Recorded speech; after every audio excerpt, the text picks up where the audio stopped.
Good. Good to see you Great. again, Kevin. Good to Thank see you for you. joining. No problem. Great to be here. Mike? All right, I'll take it away. Hi, Kevin. Welcome. Mike, how you doing? I'm doing well. Another season is behind us, getting ready for next year already. But let's ease into this. And how was 2024, both on and off the racetrack for USAC? It's been a tremendous year. Lot of exciting things happened at USAC. Obviously, we just finished our end of our circle track season was just last Saturday night at Turkey Night, which was a phenomenal event. Great new winner there. Great crowd. Always great to end our season in Ventura, California. But as we look back at 24, we saw a lot of growth across all of our platforms. USAC has really diversified in the last 10 years with the circle track division as our core sprint car, midget, silver crown, or quarter midget program. But our road racing program, which opened up a few years back, partnership with SRO, as well as our new Porsche series. We announced a new Mustang Cup series that will be coming in 2025. Our rally series with American Rally Association, and all of our off-road partnerships. So across the board, it was a great year of growth, both on the track and in the office as well. We saw great momentum in car counts. The fan engagement has been growing every year. I think that's alluding to a lot of more social interaction with fans that we do. And then looking forward to 25, we're excited about a lot of the opportunities that we're presenting. We're really pushing the envelope as much as we can in technology. We've held that term for several years as we, as a small organization, have grown with pretty big numbers. But the backbone of all that is being efficient with technology and seeing where things are going in the future. Let's expand on that a little bit. How exactly are you using technology to help your organization grow? It seems like through the history of motorsports, at least I've been around 30 some years now in motorsports, and that's something that hasn't really, it's the old way a lot of times still, with a briefcase and a notebook. Yeah, I think that's really what set USAC apart and allowed us to grow. And when I walk in our office today, we're a pretty big organization when you look at the number of people licensed under USAC and all the various series. But if you walk in our office in Speedway, you'll walk in and go, where is all this happening? Because there's very few people. In fact, generally you'll find 2 to 3 people in the office. The USAC have become a very broad organization. I wouldn't call it remote, but what's driving USAC is the powerhouse behind what we put in place in 2015-16, an architecture that allows us to do scale with very few people. And we've achieved that and allowed us to grow. And actually, it was enticing to other series that partnered with us to utilize that same technology to help them. And so we've become the backbone of several race series because of the scale that we can provide and what we've achieved using technology. That's a 10-year-old project now. As we look backward, it allowed us to grow. And I keep going, how do we continue on? I mean, obviously, 10-year technology, people have caught up doing what we do. How do we take it to the next step? And I think that's the most important thing I'm looking forward to is where do we go? One thing we just did, we did announce this, but we're a small piece of this. But a couple of years ago, we started an initiative. Really, wasn't our vision to do this, but it was out of a need that we developed our own kind of homemade timing and scoring system for road racing. Most of the big players for road racing, scoring, timing are all out of Europe. And we kind of did a homebrewed version that worked very well. And it still works very, very well. But as we look down the path, the amount of development it would take to continue to grow what we were doing internally is pretty immense. And some of the tools that are available for race control, for track lighting, in-car or TV graphics, it's all bundled together. There's some really good firms, and a company called Alcamel out of Spain, Alcamel Systems, one of the world leaders in timing scoring. They're not big in the US, but they do all the WEC, they do IMSA, they do Formula E, they do Extreme E. They are major players in Europe. They dominate the market in timing scoring, and that's the technology behind all of motorsports. They even announced they're going to open an office actually in our building, Speedway, and we are building out a remote race control, timing scoring, and production for broadcast in Speedway over the next 6 months. So that would be a technology play that we put in place during 2025 that will actually, again, looking down the road, I don't know if we'll get there in 25, but looking down the road, we could actually run a race remotely out of Speedway, just like the NHL does for I hope I don't see this day where we're reviewing this. We're going back to Speedway to review the finish. But I mean, that's where things are going. I actually know that Alcamel, they do a lot of remote timing of major races out of Spain. And that's our vision, is to be able to provide more services and enhance our services, again, being cheaper, faster, quicker, and more efficient. Yeah, with what we do. And so everything we're doing right now is built around that model. In fact, we were just at COTA, Circuit of the Americas, just 2 weeks ago, and we did a 6-hour Porsche endurance race. And part of that was a 6-hour broadcast on Flow Sports, all live. And that's a challenge, 6 hours of live broadcast on a road course race at COTA, which is vastly spread out. And with our budget, which was less than $10,000, we had 8 cameras, 2 drones, probably 12 in-car cameras, and achieved that number. We were very happy with that direction. But again, we start with our technology, all of our initiatives. We don't usually start with hey, we started 100,000 to try and get it down. We go, we only have 10 grand. How can we get this done? So that has been our motto of, in fact, for many years, streaming. If you go back in time, we streamed a race in 2008. It was the Turkey Night Grand Prix. In 2008, we streamed that live through, we borrowed time on the IndyCar server, and we did some other things, and we streamed the race live, but we had no clue what we were doing. And as we progressed through streaming, the quality wasn't there. So I just kept saying, we're not going to do it till we do it right. And we didn't do that till 2019. So obviously streaming came into play. It was working in the teams and 15, 16, and we had partnerships, but we didn't take it on ourselves to 2019. And this year with our Porsche series, we started out this year pretty horrible. And again, it wasn't like we were trying to save money. We didn't know what we were doing. And we worked every race. We got better to the end of the race, end of the year. Even Porsche commented how great the stream was and how well we would get along. So we throw a lot of things at it, but in a budget constraint mode. And honestly, where I see a lot of things going are AI supported. People don't talk about that in motorsports. I always get laughed at when I talk about it, but I truly believe that there are so many things that could be enhanced with the technology that's relevant around us right now. It's in play. You see it in your phone, you see, everything's being done, all AI, these buzzwords, right? But what could it mean for motorsports? And I want to make sure that we aren't going to miss that opportunity.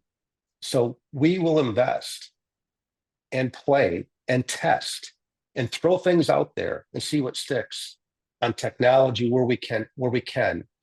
I joke about this, but I'm very serious.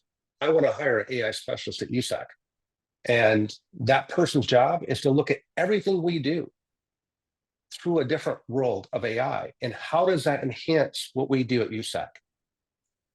because it's pretty phenomenal, the technology that's grooming and growing out there. How do I make everybody's job easier at USAC, make them more efficient wherever we are? And I think that is a key thing that I want to focus on for the future. I think everybody's trying to do more with less. Yeah, for sure. I mean, look, let's be honest, that motorsports, it's pretty interesting, especially when you look at our circle track environment. Our circle track environment, and you're close to it, Mike, I know, where you see we get hit on all the time, like, oh, the wing guys are paying 50,000 to win, USAC's still at 10,000 to win. You guys got to pay your guys got to pay yourselves more, your guys more. And the problem is you walk into a track, our model is we walk on the track and the actual people paying the bill is the people that bought the tickets, because we're charging the track 30,000 to pay out 28,000.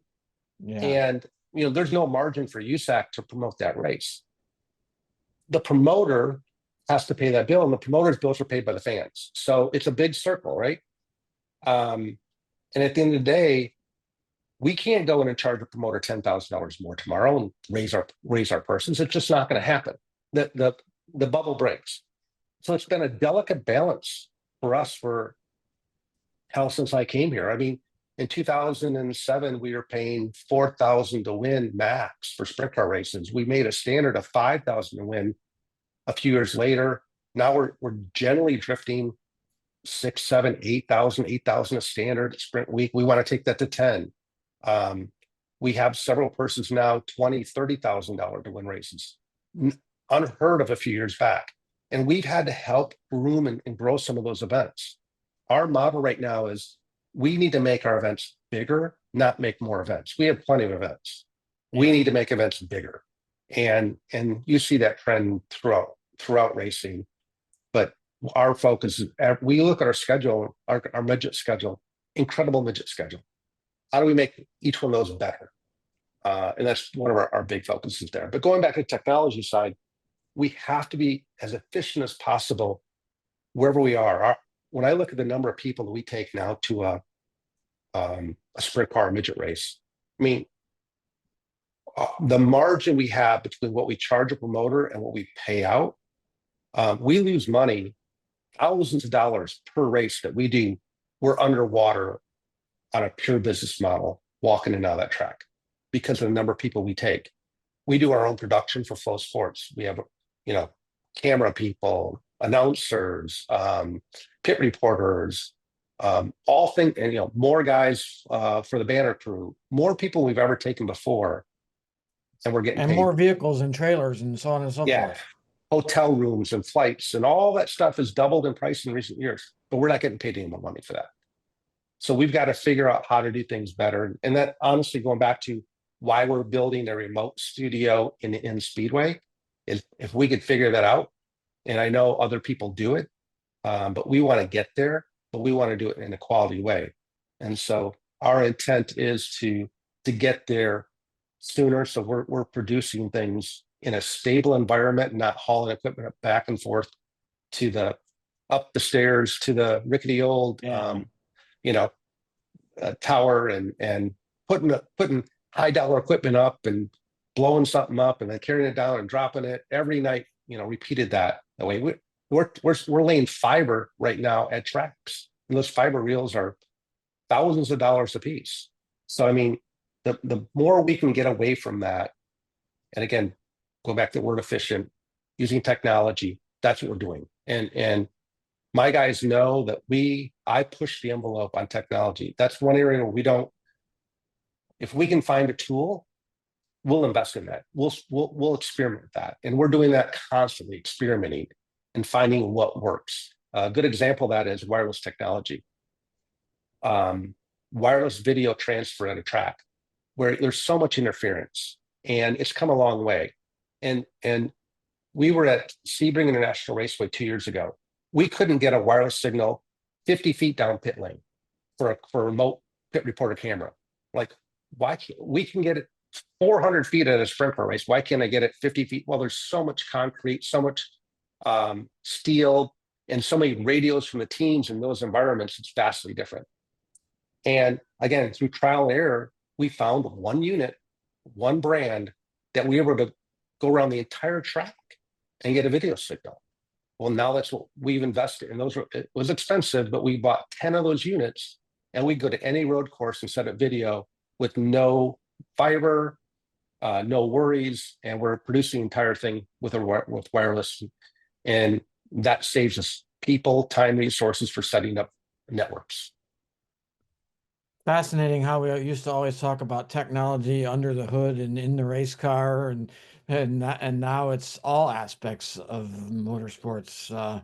It's really Well, changed over the years. another example, one more example of that we had 2 weeks ago at Coda, working with a partner company we've been working with all year. We had 18 in-car cameras. We didn't pay a dime for them. Whereas, the old school way, you're paying thousands and thousands of dollars per in-car camera. We had our choice of all 18 cars in car for our broadcast. And again, we didn't pay a dime.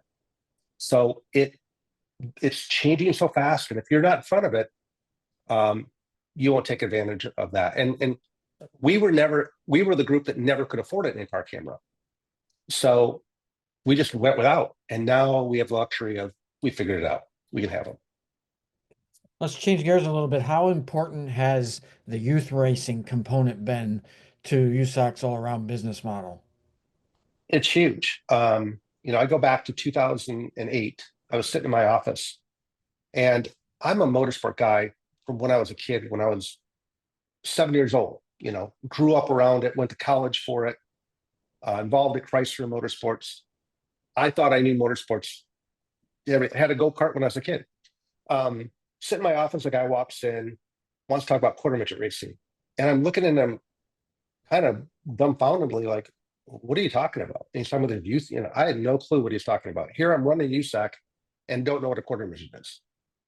And I think that was the hidden gem of what was out there. Obviously, QMA had been around for a long, long time. They'd been partnered with USAC before.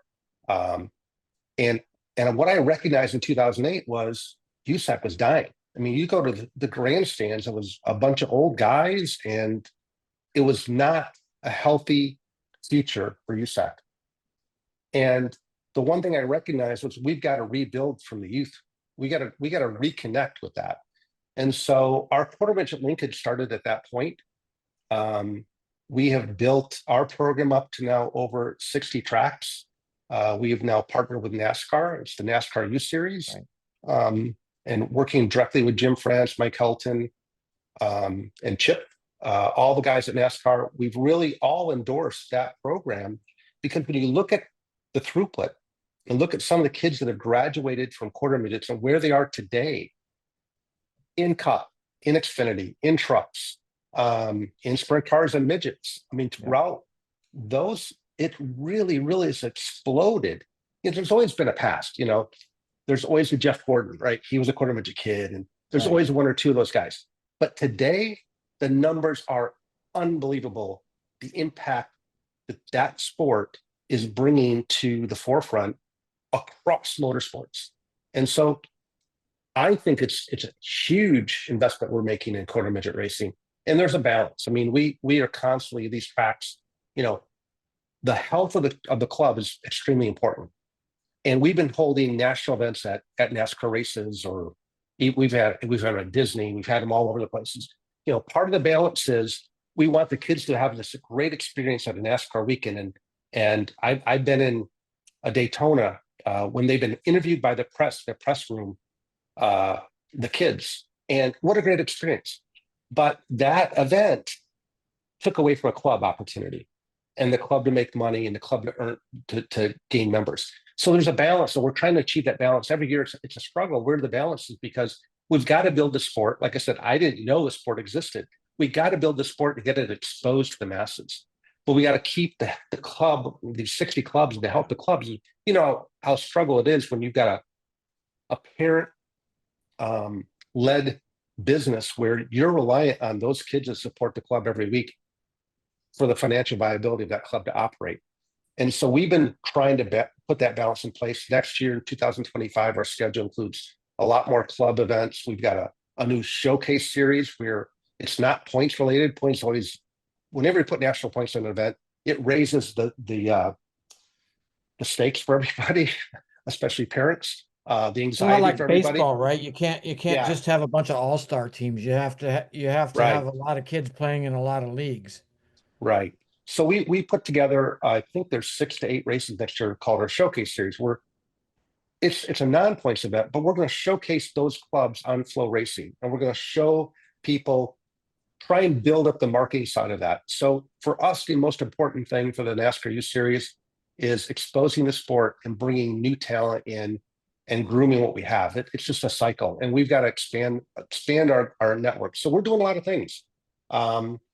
Though we've actually hired a full-time marketing person that will be putting in place templates for clubs, for drivers, so that you could pull a template, throw your picture in there, and say, "Hey, I'm racing at New Smyrna this weekend," and then put it on your social. We want to build the social network of our drivers, our kids, and our clubs. And so we're going to really help them this year with a toolbox to do that with social help, so they can promote themselves. That leads to another question. I can't imagine if Jack Hewitt would have had a social media account. Uh, how much Let's hope emphasis, not. yeah, how much emphasis does USAC put on social media, and how does it help? Well, I think there's two views of this. Number one is what USAC does. We actually measure our social media through a third party group called Meltwater. Meltwater is one of the, it's a very costly service, and but annually we have to present to our sponsors, right, the feedback. And we've always said it's hard to, in the past, how do you measure your success in motorsports as a sponsor?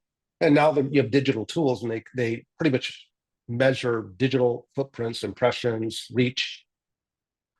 What I'm very impressed about is that our social reach and impressions are a massive amount. And I'm not just comparing it to we have a sponsor that in 2017 they changed their management of marketing, and they wanted to know how we measured. We didn't know how to measure back then, to be honest. And we went to Meltwater, got these big numbers, but we didn't know what to compare those numbers to. I mean, if you have a billion impressions, is that good or bad? I can't tell you.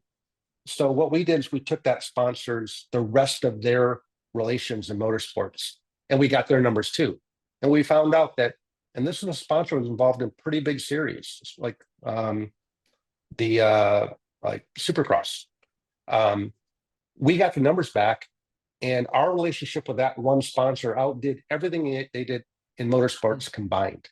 And what I honestly had to go, whoa, I was just, like, so I gave them our login and said, you guys go check, because this doesn't make sense to me. But after I thought about it, they were a major sponsor, a title sponsor with us. And on our sprint track side, we race 100 races a year. Well, they're getting play at 100 races a year, where most Yeah. series race 7 to 8. And you start measuring that digital footprint of how much you're talking about your title sponsor 100 times a year. And then in 2019, we added Flow. Well, Flow's now talking about that relationship. So you've doubled everything. Yeah. So when you look at that measurement, it's so critical that you do that and measure and relay that to people. On our side, I would say that our volume drives that measurement. It's not strategy. We talk about all the time that, well, I just had a conversation this morning with Levi Jones. He's on Eldora Speedway and talking about strategy. We don't have strategy. We have a lot of volume and a lot of basically viral type marketing that people take on themselves that makes it work for us. If we added strategy to that, it'd be pretty damn powerful. So that's one side of the equation. The other side of the equation is the driver's side. And I think that that's where we would like to figure out how to get more active with our drivers. We're not NASCAR, and NASCAR obviously has this network of drivers, and they're promoting, and NASCAR, I'm sure, helps them. And we've seen some of those templates. And we would love to get our drivers much more involved in cohesive marketing. But sometimes the best message they send are the ones that they're not happy with us. And Yeah. those messages, honestly grow the sport just as much as positive ones. So the combination of everything we're doing with volume, I think, is what makes us successful in that arena. I think we're about out of time here. I had a couple other things I wanted to get into. 30 seconds, if you can. How has gambling impacted USAC since you introduced it this summer? Interesting conversation. It took us 2 years and $200,000 to get to the point where we could actively get USAC Circle Track into a world of gambling.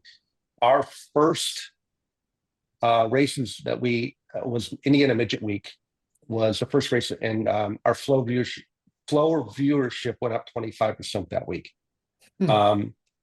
So we did it. Look, it costs us money. We don't make money on gambling. It costs us money. What we do see is it builds the future of our sport. It builds a fan base. We know that the NFL fan attendance went up 21% from 2019 due to gambling.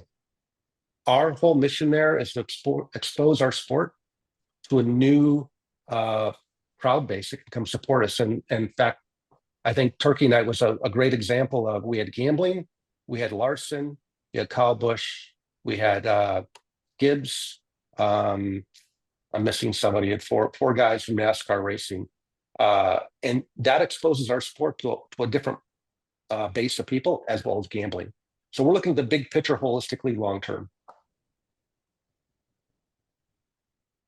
Well, thank you very much, and sorry to be the timekeeper here, but No problem. we are delightful to have you on, Kevin, and thank you for being with us. And we'll have you back again for sure. No We problem. need to. You Always know, here. Kevin, you just make things happen. It's been a joy to see how much you brought USAC forward, and now you're just thinking ahead, and you just make it happen. I'm impressed, truly. Thank you. Appreciate that. We're having a lot of fun right now, and 25 is poised to be even a grander scale for us. So we like to we work hard, but we play hard too. So it's all good time. Well, USAC's in good hands with you. Thanks, guys. Thank you very much. Thanks. Thank you so much. EPARTRADE is a digital platform that we've created basically to make life easier in the business community of auto racing. EPARTRADE, there is no e-commerce. It's literally a connection just like at a trade show. So now, any time of the year, a buyer could reach out to a supplier. When you see a product that you're interested in, all you need to do is click on request more information, and then from there it is forwarded directly to the buyer or to the supplier. EPARTRADE really eliminates having to travel, closing down your shop. Now you have a place to showcase globally your racing product and technology.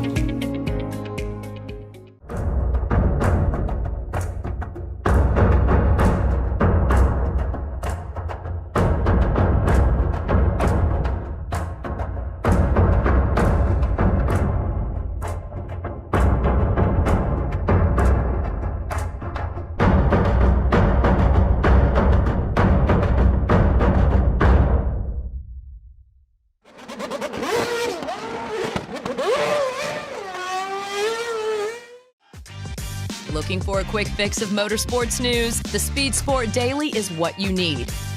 It's a free racing newsletter delivered directly to your email every day. We'll cover the winners and the losers and tell you who's making news off the track. It's NASCAR, NHRA, World of Outlaw, IndyCar, and so much more.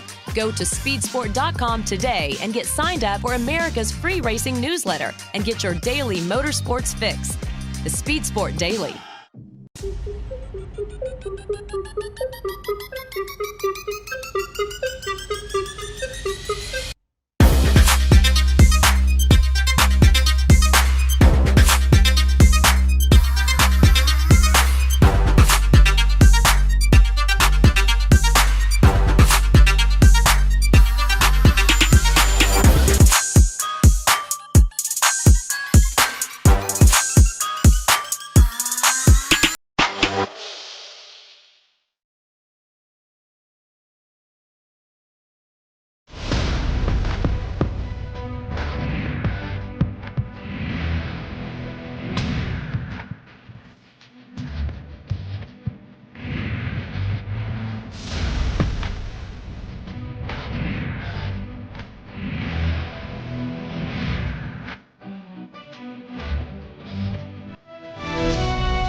Land speed record holder George Poteet's Speed Demon rocketed 481 miles per hour at the Bonneville Salt Flats. You don't go that fast without ARP fasteners. There is no way that we could go the speed that we've gone, the number of times we've gone, with a lesser quality bolt than ARP supplies to us. And we absolutely wouldn't be where we were today if it weren't for ARP. When failure is not an option, it's ARP-bolts.com. We're Performance Plus Global Logistics. Our team of dedicated performance industry and logistics experts get valuable cars and components to the track on time in top condition. We provide expedited logistics solutions for the performance industry using direct routes instead of deferred options, and communicate all necessary information to the appropriate resources to meet regulations and ensure a smooth transit and secure delivery, both domestically and internationally. And we exceed customer expectations by providing best-in-class service with an efficient and cost-effective system in place. Contact us today to book your next shipment. Scott Lewis & Associates, the sales, marketing, and branding specialist for the automotive performance industry since 1988. We get our manufacturers on track by opening an extensive distribution network, providing product training to sales staff, creating fully integrated sales and marketing strategies, building successful industry partnerships, attending trade shows, events, and races, offering first-class support to customers. SLAI delivers solutions that win you sales. To get in touch with an SLAI representative, call 516-378-6100. Go to scottlewisinc.com or email info@scottlewisinc.com. With roots in the Midwest that date back well before the Model T, Fifth Third Bank has a long history of serving the needs of automotive companies. While much has changed over the years, our passion for helping businesses put cars on the road and on the track has not. Today, we are more committed than ever as a member of SEMA, a founding member of PRI, and a sponsor of multiple race teams across several racing series. For over a decade, Fifth Third Bank has been a staunch supporter of our industry and a great partner for many companies in the motorsports field. Our business has been growing extremely fast, and really we could not be where we are today without Fifth Third. They provided amazing strategic advice, the capital we need to support our phases of growth. They are true partners for me now, and what they do with their involvement in motorsports is untouched in this community.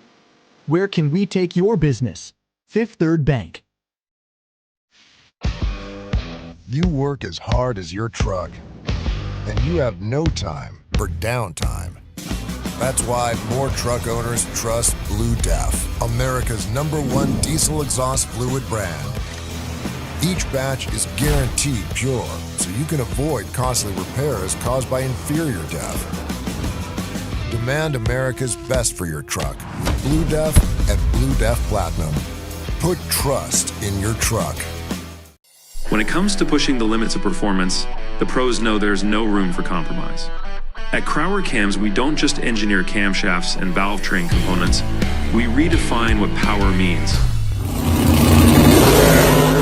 Since 1955, Crowder Cams has been the name trusted by racers, engine builders, and gearheads around the globe. Whether you're building a street machine, a dragster, or a track car, Crowder Cams provides the muscle you need to dominate. And with Crowder, victory is within your reach.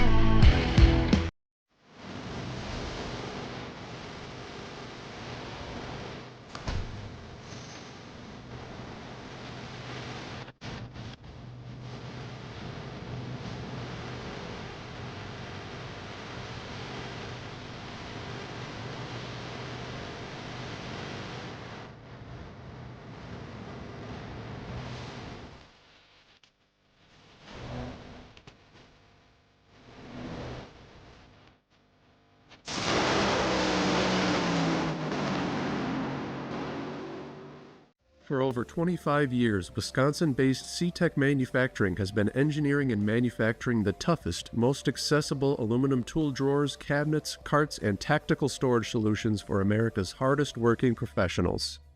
Whatever you need to store and however you need to store it, put your trust in C-Tech Manufacturing. We build it better. Visit our new website at ctechmanufacturing.com or give us a call at 715-355-8842. If you're watching this video, you might be wondering, What is WPC? WPC is a surface treatment designed to reduce friction and increase the strength of metal parts. As much as it might seem like a coating, WPC is actually a surface treatment. Think of it like shot painting, but the media is much finer, like talc. So what you're left with is a super hard, smooth surface that actually has some proprietary dry lubricants embedded within it. For more information, visit WPCtreatment.com.